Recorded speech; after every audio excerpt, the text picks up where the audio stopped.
नमस्कार मित्रांनो, मी रोहन जाधव तुमचं पुन्हा एकदा स्वागत करतो माझ्या नवीन व्लॉगमध्ये. आणि आज आपण करणार आहोत किया सिरॉस याचा रिव्ह्यू. तर आज आपण रिव्ह्यू करणार आहोत सिरॉसच्या STK व्हेरियंटचा. तर सुरुवात करूया आपण सिरॉसच्या फ्रंट लुकपासून. या तर पुढे मिळणार आहे तुम्हाला कियाचा लोगो. त्यानंतर इथे मिळणार आहे पियानो फिनिश कलरमध्ये एक एक्स्ट्रा पॅनल. त्यानंतर तुम्हाला इथे पुढे मिळणार आहे नंबर प्लेट लावायला जागा. आणि हा पूर्ण बंपरचा एरिया आहे. आणि हा एक अट्रॅक्टिव्ह पॉईंट यांनी स्किड प्लेट ठेवलेली आहे जी डार्क कलरमध्ये तुम्हाला मिळते. आणि इथे मिळतील तुम्हाला फ्रंटचे पार्किंग सेन्सर. ठीक आहे. आणि मेन म्हणजे हे हेडलाईट युनिट आहे. ह्या हेडलाईटमध्ये तुम्हाला हॅलोजन लाईट मिळतील. त्यानंतर इथे पार्किंग लाईट आणि हे इंडिकेटर. आणि इथे टॉप मॉडेलला फक्त DRL येतात, या मॉडेलला DRL येत नाही. ओके, तर ही आहे सिरॉसची साईड प्रोफाईल. तुम्ही बघू शकता, बाजून खूप मोठी वाटते गाडी. त्यानंतर मग जर साईड प्रोफाईलला चालू केलं तर इथे तुम्हाला मिळणार आहे प्लास्टिक इलेमेंट. त्यानंतर मग या व्हेरियंटसाठी मिळणार आहे अशी डिझाईन अलॉय व्हील्सची. आणि हा जो टायर आहे तो 215/60 R16 मिळतो आहे. त्यानंतर तुम्हाला मिळणार आहे इथे मिररवरती हे इंडिकेटर मिळणार आहेत. त्यानंतर इथे आहेत हे बॉडी इनक्लोज डोअर हँडल मिळणार आहेत. त्यानंतर मग सेम जसा जो पार्ट आपण पुढे बघितला ना बंपरवरती, तशी स्किड प्लेटचा जो पार्ट आहे ना तसाच हो इथे साईडला दिलेला आहे. म्हणजे एकदमच हे ब्लॅक कलरचं जे पॅनल होतं ना ते खराब वाटण्यापेक्षा जरा अट्रॅक्टिव्ह वाटते. त्यानंतर रेअर साईडला पण तुम्हाला हे प्लास्टिकचं एक पॅनल मिळणार आहे याच्यावरती. त्यानंतर मग इथे पण सेम असा इलेमेंट आहे प्लास्टिकचा. विंडोज बघा, विंडोज ही एकदम खूप वाईट दिसते याच्यामध्ये. आणि वरती मिळणार आहे तुम्हाला ग्रॅब रील. हे ग्रॅब रील पण लोडेड नाही आहे. ओके, तर ही आहे सिरॉसची बॅक प्रोफाईल. तुम्ही बघू शकता बाहेर बाजून जी गाडी आहे ना ती भरपूर वाईट दिसते खालच्या साईडनं. आणि वरून जी आहे ना थोडीशी नॅरो दिसते. तर मग पुढे सुरू करूया आपण. या मॉडेलसाठी तुम्हाला मिळतं आहे इथे तुम्हाला मिळणार आहे शार्क फिन अँटिना. त्याच्यानंतर बॉडी कलर तुम्हाला स्पॉयलर मिळणार आहे. त्याच्यानंतर इथे टॉपला टेल लाईट मिळणार आहे. त्याच्यानंतर हे आहेत रिअर ग्लाससाठी डिफॉगर आहेत. तुम्हाला ह्याच्यावरती रिअर वायपर मिळणार नाही आहे. त्यानंतर हे जे टेल लाईट आहेत हे फक्त शोला दिलेले आहेत, हे काय इल्युमिनेट होत नाही आहेत. त्याच्यानंतर तुम्हाला मिळणार आहे इथे कियाचं बॅजिंग. इकडे आहे TGDI म्हणजे टर्बो गॅसोलिन डायरेक्ट इंजेक्शन इंजिन. त्यानंतर इथे मिळणार आहे सिरॉसचं बॅजिंग. इथे आहे हा टेल लाईट. इथे आहे इंडिकेटरसाठी. त्यानंतर तुम्हाला मिळणार आहे इथे रिव्हर्स पार्किंग कॅमेरा. इथे खाली आहे डिकीचं बटन. आणि जसं तुम्हाला मी पुढे आपल्याला जे एक स्किड प्लेट मिळते त्याप्रमाणे इथे बॅक साईडला पण स्किड प्लेट मिळते. आणि इथे मिळणार तुम्हाला हे 4 पार्किंग सेन्सर. आणि बंपर जर बघा गेला तर इथे येणार आहे खाली, इथे येणार हा रिव्हर्स गिअरचा लाईट. ठीक आहे. आणि तुम्ही बघाल हा जो बंपर आहे ना त्याच्यामध्ये ते स्किड प्लेट लावल्यामुळे ना तो बघायला पण खूप चांगला दिसतो. ठीक आहे. आता आपण बघूया याचा बूट स्पेस. ते खाली बटन आहे. ठीक, इथे आहे वरती पार्सल ट्रे. आणि जवळपास 465 लिटरचा तुम्हाला इथे बूट स्पेस मिळणार आहे. आतमध्ये इथे तुम्हाला मिळणार आहे स्पेअर व्हील. आणि ह्याच्यामध्ये आहेत ते टूल्स. ओके, तर ते पार्सल ट्रे आहे तो तुम्ही काढू शकता, रिमूवेबल आहे. आता आपण बघणार आहोत रिअर साईड, रिअर सीट्स वगैरे बघणार आहोत. तर ह्याच्यामध्ये तुम्ही या व्हेरियंटमध्ये मिळणार आहे तुम्हाला इथे डोअर्ससाठी शेड मिळणार आहे. त्यानंतर मग ड्युअल टोनमध्ये तुम्हाला एक पॅनल मिळणार आहे. दोन्ही पण प्लास्टिकचे आहेत, ते पोस्टी वगैरे काही नाही. बॉटल ठेवायला जागा आहे, एक रिमोटचं बटन आहे. आणि इथे खाली मिळणार स्पीकर. त्यानंतर मग या ड्युअल टोनमध्ये तुम्हाला इथे सीटच्या ग्रिपवाल्या सीट मिळणार आहेत. एवढी सीट आहे. पुढची जी सीट आहे ती माझ्या हाईटप्रमाणे मी ॲडजस्ट केलेली आहे. आणि एवढी जागा आहे पुढे घेऊन. आणि मेन म्हणजे काय माहिती आहे, ही जी सीट आहे ना ती ॲडजस्टेबल आहे. तर तुम्ही बघू शकता. आता ही मी पूर्ण पुढे घेतली आहे.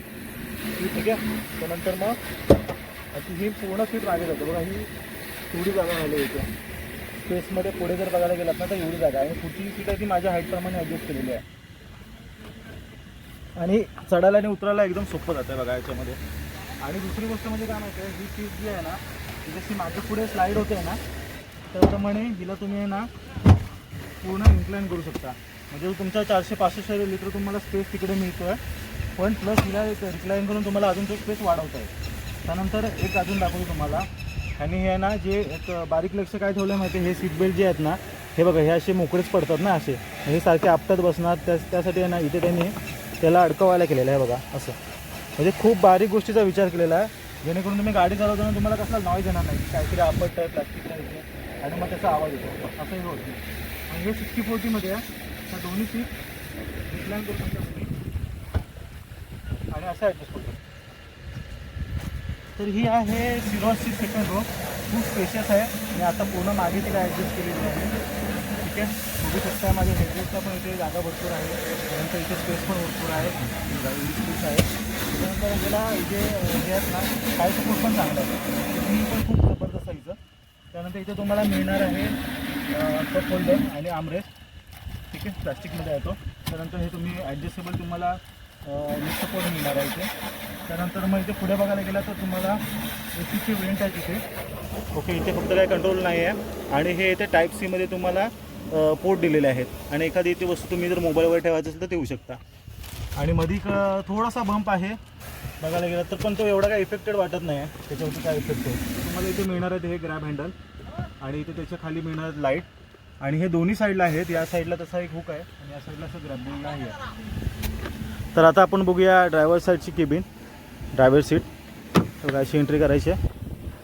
इथे तुम्हाला मिळणार आहे डुअल कलरमध्ये. आणि इथे हा प्लास्टिकचा एक पार्ट मिळणार आहे डार्क कलरमध्ये. त्यानंतर तुम्हाला इथे मिळणार आहेत विंडोजची बटन कंट्रोल्स आणि आहेत ते. इथे आहेत मिररचे कंट्रोल्स. इथे विंडोज लॉकसाठी आहे. हे पूर्ण प्लास्टिक आहे, फक्त बघताना ते असं जरा थोडं हे वाटतं, लेदरचा वगैरे टच दिला असं वाटतं. त्यानंतर तुम्हाला इथे बॉटल होल्डर आणि अम्ब्रेला होल्डर मिळणार आहे. इथे स्पीकर आहेत. ठीक आहे, आत बसूया आता आपण.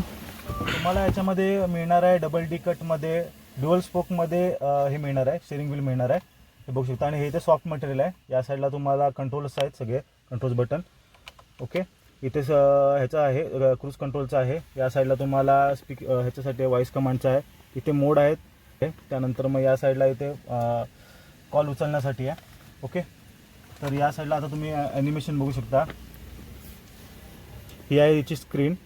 ह्याच्या स्क्रीनमध्ये तुम्हाला इथे ऑडोमीटर मिळणार आहे. ठीक आहे, इथे भरपूर ऑप्शन आहेत स्क्रीनमध्ये. त्यानंतर इथे तुम्हाला इन्फोटेनमेंट सिस्टीमसाठी मिळणार आहे. हे बघा इथे आहे ते हे कुठेही टच पॅनल नाही, ही सगळी बटनच आहेत, ओल्ड स्टाईलमध्ये आहेत. या साईडला इथे सेटअप आहे, मीडिया आहे. हे पूर्ण असं टॉगल बटन आहे, ते टच ऑफ करण्यासाठी आहे पूर्ण. त्यानंतर एसीचे कंट्रोल या साईडला मिळतील. त्याच्यानंतर इथे जे तुम्हाला मिळणार आहे ना, हे सिगरेट लायटर्स असं मिळणार आहे बघा, असं ओपन करायचं. ठीक आहे, या साईडला तुम्हाला मिळणार आहे टाईप सी पोर्ट. त्यानंतर मग हे जे बटन आहेत ना, ह्याच्यामध्ये काय माहिती आहे, हे बटन दाबाल ना तुम्ही, तर तुम्ही कनेक्ट केल्यावरती Android auto plus Apple CarPlay जर तुम्हाला कनेक्ट करायचं असेल आणि चार्जिंग करायचं असेल तर तुम्हाला या पोर्टला लावून हे बटन दाबायचं आहे. त्यानंतर तुम्हाला फक्त चार्जिंगच करायचं असेल तर मग या पोर्टमध्ये टाकून हे बटन चालू केल्यावरती तुम्हाला फक्त चार्जिंग मिळणार आहे. म्हणजे दरवेळेला तुम्ही जे प्रॉब्लेम होत होता तुम्हाला की तुम्ही मोबाईलला कनेक्ट केल्यानंतर मग सारखं अँड्रॉइड ऑटो प्ले व्हायचं चार्जिंगला लावलं तरी, तर तो हा इश्यू याच्यामध्ये होणार नाही आहे. त्यानंतर इथे तुम्हाला मिळणार आहे या साईडला पार्किंग सेन्सरचं बटन. त्यानंतर मग इथे मिळणार आहे कॅमेराचं, रिव्हर्स कॅमेरा आहे त्याचा. गिअर नॉब असा आहे, 6 स्पीड आहे. त्याच्यानंतर जो रिव्हर्स आहे तो वरती करून पुढे रिव्हर्स टाकायचा आहे आपल्याला. ओके, या साईडला मिळणार आहे तुम्हाला हँडल ब्रेक, पार्किंग ब्रेक आहे. इथे थोडीशी स्पेस मिळते या साईडला, तुम्ही किचन वगैरे एखादी चावी वगैरे किंवा कॉईन वगैरे ठेवू शकता. आणि हा आहे इथे आर्मरेस्टचं मटेरियल सॉफ्ट आहे. आणि आतमध्येही मिळणार आहे एवढी स्पेस. आणि हा इथून क्लोज आहे या साईडला, म्हणजे तुम्ही कुठेही एखादी मोबाईल वगैरे तुम्ही ह्याच्यामध्ये ठेवू शकता. आणि को पॅसेंजर साईडला हे मिळणार तुम्हाला बघा ग्लो बॉक्स, सिंगलच आहे, एवढा जास्त डीप नाही आहे. आणि या साईडला इथे फक्त ग्रॅबिंगसाठी केलेलं आहे. आणि हे एक वेगळं मटेरियल आणि वेगळा टेक्स्चर आहे याच्यावरती. इथे आहेत एसीचे वेंट्स. त्यानंतर मग तुम्ही बघायला गेला तर इथे वरती मिरर जो आहे तो मॅन्युअली ॲडजस्टेबल मिरर आहे. इथे पुढे खूप स्पेस आहे या साईडला इथे बघायला गेलं तर.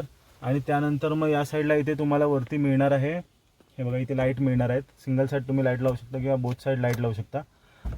त्यानंतर तुम्हाला इथे मिळणार आहे हे गॉगल होल्डर इथे असे. त्यानंतर या आहेत शेड्स इथे. या साईडला को पॅसेंजरला तुम्हाला मिळणार इथे मिरर मिळणार आहे. ठीक आहे, तर हे व्हेरियंट व्हॅल्यू फॉर मनी काय आहे तर तुम्हाला सांगतो मी. कारण या व्हेरियंटला तुम्हाला मिळतो आहे पॅनोरॉमिक सनरूफ. तुम्ही बघा हे 1 टच आहे.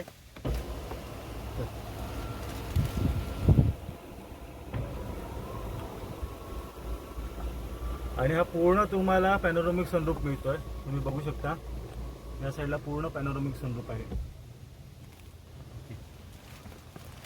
वाटलं असं तुम्ही असे बाहेर जाऊ शकता. ओके, तर सनरूफमध्ये एक सेफ्टी फीचर आहे, तुम्हाला दाखवतो. बघा बटन दाबलात आणि तुम्ही मध्ये जर कोण उभं असेल ना तर बघा हे आपोआप सनरूफ मागे जातं आहे. तरी पण तुम्हाला समजा सनरूफ तुम्ही क्लोज करताय आणि तुम्हाला मध्येच थांबवायचं असेल ना, तर हे एकदा बटन दाबलं तर ते तेवढा पुरतंच थांबतं तिथे, जिथून येते तिथे जेवढा स्पेस हवा आहे तुम्हाला तेवढा स्पेस मिळतो याच्यामध्ये. तर हे आहे या वेरियंटचं इंजिन कंपार्टमेंट. आणि या वेरियंटमध्ये मिळणारा तुम्हाला 1.0 लिटर टर्बो GDI म्हणजे गॅसोलिन डायरेक्ट इंजेक्शन इंजिन, जे प्रोड्यूस करते 172 न्यूटन मीटरचा टॉर्क 1500 ते 4000 RPMला. आणि हे आहे 6 स्पीड मॅन्युअल ट्रान्समिशन. याच्यामध्ये तुम्हाला दुसरा पण ऑप्शन मिळणार आहे 7 DCT म्हणून. त्याच्यामध्ये 2 व्हील ड्राईव्ह सिस्टीम आहे ही. आणि प्लस तुम्हाला ह्याच्यामध्ये मिळणार आहे दुसरं जे वेरियंट आहे ते आहे डिझेल 1.5 CRDI, ज्याच्यामध्ये तुम्हाला मिळणार आहे 250 न्यूटन मीटरचा टॉर्क आणि ज्याच्यामध्ये 6 स्पीड मॅन्युअल आणि 6 स्पीड ऑटोमॅटिक ट्रान्समिशन असे तुम्हाला 2 ऑप्शन मिळणार आहेत. इंजिनच्या रिफाईनमेंटबद्दल बोलायला गेला तर हे इंजिन हे खूप रिफाईन आहे. 1 लिटर टर्बो इंजिन आहे, त्यामुळे पहिल्यांदा असं वाटेल तुम्हाला की खूप पॉवर कमी आहे. जे लोक याला एकदम स्मूथली चालवतील ना तर त्यांना ते पहिल्यांदा अंडर पॉवर वाटेल. पण जर तुम्हाला ॲक्च्युली याचा फील घ्यायचा असेल तर तुम्हाला थोडीशी गाडी पळवावी लागेल. म्हणजे 1500 ते 2000 RPM पर्यंत तुम्हाला ती जरा गाडी पळवावी लागेल. त्यावेळी तुम्हाला ॲक्च्युली याचा पिकअप समजेल, कारण टर्बो जो आहे ना तो हिचा 1500च्या वरती हिट होतो आहे. त्यामुळे गाडीला अजून पिकअप मिळतो आणि तुम्हाला ॲक्च्युली त्याचा फरक जाणवतो. पण जर तुम्ही स्लो जर चालवत असाल ना तर तुम्हाला ते जाणवणार नाही. आणि 6 स्पीड मॅन्युअल ट्रान्समिशन असल्यामुळे आहे ना ट्रान्समिशन पण एकदम खूप स्मूथ आहे. तुम्हाला काही वाटणार नाही की पिकअप घेताना किंवा ओव्हरटेक करताना आपल्याला प्रॉब्लेम होतो म्हणून. तर किया सिरोस तुम्हाला 6 वेरियंटमध्ये अवेलेबल आहे. बेस वेरियंट चालू होतं STK म्हणून, आणि पुढे जातं STK option, STK plus, STX plus आणि STX ऑप्शन. तर जर तुम्ही टॉप मॉडेल घेतलात ना STX प्लस ऑप्शन तर तुम्हाला मॅन्युअल ट्रान्समिशन मिळणार नाही. तुम्हाला त्याच्यामध्ये 7 DCT ऑप्शन मिळेल अवेलेबल आहे. त्यानंतर जर तुम्ही डिझेलमध्ये टॉप मॉडेल घेतलात ना तर तुम्हाला 6 स्पीड ऑटोमॅटिक ट्रान्समिशन मिळेल, मॅन्युअल ट्रान्समिशन मिळणार नाही आहे. त्यानंतर तुम्हाला इंटेरियरसाठी 4 कलर ऑप्शन मिळतील. आणि बॉडी कलर बघायला गेलं तर तुम्हाला 8 कलरमध्ये ही गाडी अवेलेबल आहे. म्हणजे तो तुमचा जो सिग्नेचर फ्रॉस्ट ब्लू कलर आहे तो, white, sparkling silver, grey, red, blue, olive colour एक आहे आणि एक ब्लॅक कलरमध्ये फुल भेटेल तुम्हाला. त्याशिवाय हे जे व्हील्स आहेत ना ह्याच्यासाठी पण तुम्हाला 3 ऑप्शन मिळतील. त्याच्यामध्ये R17 diamond cut crystal cut alloy wheels मिळतील टॉप मॉडेलला. त्यानंतर तुम्हाला हे जे मॉडेल आहे ते त्याच्यासाठी हे R16 crystal cut alloy wheels आहेत. आणि जे ह्याच्या खालची मॉडेल आहे त्याच्यासाठी R15 स्टील व्हील अवेलेबल आहेत. तर रत्नागिरीमध्ये सिरोसच्या एक शोरूम प्राईस चालू होतात आहेत बेस वेरियंटपासून 9,49,900 ते 16,79,900 पेट्रोलमध्ये. आणि डिझेलमध्ये बेसिकपासून 11,29,900 पासून ते टॉप मॉडेल 17,79,900 रुपयापर्यंत. तर डिटेल जर तुम्हाला ऑन रोड प्राईस हवी असेल तर तुम्ही कोंडुस्कर किया शोरूमला व्हिजिट करायला विसरू नका. Special thanks Konduskar KIA Ratnagiri यांचे, ज्यांनी आपल्याला रिव्ह्यूसाठी गाडी दिलेली आहे. तर आजचा रिव्ह्यू तुम्हाला कसा वाटला हे सांगायला विसरू नका. कमेंटमध्ये कमेंट करा. व्हिडिओ आवडले असेल तर लाईक करा. काय चेंजेस पाहिजे असेल तर तुम्ही कमेंटमध्ये सांगा. आणि चॅनल सबस्क्राईब करायला विसरू नका. तर भेटूया आपण